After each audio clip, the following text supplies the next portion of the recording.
This video is brought to you by CatBeast.com. Design your own custom snapbacks and hats. Yo, what's good guys? This is Nightwing2303 from WearTesters.com. Today we have a performance review on the Nike Kobe A.D. So with that being said, let's go ahead get right into it. So the traction is very similar to the 11 in the fact that they are semi-inconsistent. So sometimes they worked really well no matter what the court condition was, and then other times they didn't work really well, again, no matter what the court condition was, which was kind of frustrating. So right off the bat, what I'm going to recommend is skipping any pair that has translucent outsoles. Go straight for the pairs with solid rubber. Every solid rubber option that I played in with the Kobe 11, they really stuck to the floor really nicely. But every pair that I played in with one of these guys, the translucent rubbers, it was just horrible. So to avoid that, I would recommend going with solid rubber for sure. I also wouldn't recommend hooping in these outdoors since there's just a bunch of little nubs, and I'm pretty sure those will either wear down or break off pretty quickly if you're on a rough surface. Now the cushion on these guys is the worst and most disappointing aspect. First off, a lot of pain right here at the arch for me at the midfoot. I don't know why. It was sometimes really apparent, other times it wasn't as noticeable, but it was really uncomfortable nonetheless each and every time I played in them, which is horrible. And then the second thing is that I just feel like I got ripped off. You know what I mean? Like,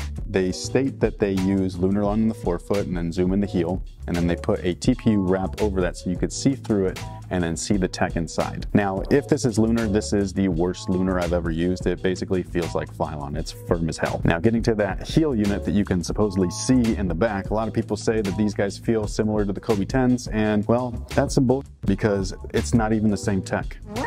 This guy right here, they etched the zoom air into the backside of that TPU plate so that it looks exactly like a giant volume or a large volume zoom air unit, which is super deceptive in my opinion. I feel like that's like lying, you know what I'm saying? And then what they actually did was embedded a top-loaded zoom air unit, just kind of the basic kind right in the heel. So there's nothing down here other than more foam, and then the only cushion sits directly underneath your heel, and it's a basic bag. Same bag that they use in like the Kyries and the soldiers and stuff. So yeah, I spent 160 bucks to get something that they told me that I was getting that I actually wasn't. And I'm just like, you know, that kind of stuff, like that would deter me from purchasing another model from that brand again, which is super unfortunate because of the fact that I absolutely love the Kobe models on court most of the time. They normally have more hits than misses.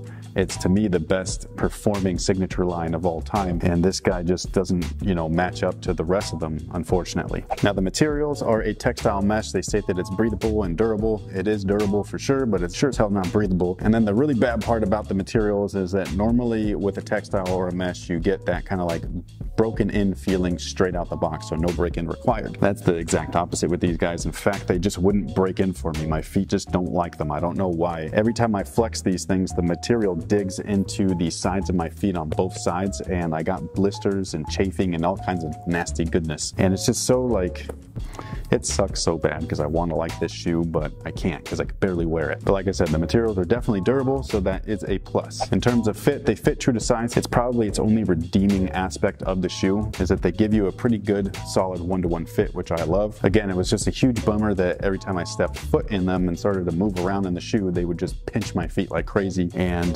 cause tons of blistering, which is just super uncomfortable. The lockdown is great though, so don't get me wrong. Midfoot lockdown's fantastic. Like I said, that overall fit is really good, and then the heel is my favorite. I love the way it's sculpted. It fits and hugs that back of your ankle and heel area perfectly. So from here back, love it. From here up, not so much. Support's adequate, nothing special. The outrigger doesn't do too much. In fact, it's kind of like gets in the way more often than it actually helps. But the bottom of the shoe is fairly flat, stable, promoting extra stability, so that's always a plus as well. The heel area though, this is like the breadwinner right here of the support section, because that area just really cups and locks in your foot, and the external heel counter keeps it from shifting side to side off of the footbed. So this guy right here worked beautifully, and it did exactly what it was intended to do. So that pretty much takes care of it. This is probably like the worst shoe I've played in quite a while. One of the worst Kobe's of all time. This actually makes the Kobe 7 like look good, you know what I'm saying? So it's just like a huge bummer. I really want to like the shoe. Sometimes shoes just don't work for everybody. If these worked for you, I'm very happy for you, genuinely, because you didn't waste your 160 bucks. For me though, I wasted my 160 bucks, which sucks. They ripped me off with the tech as well. They told me I was getting one thing and they gave me another,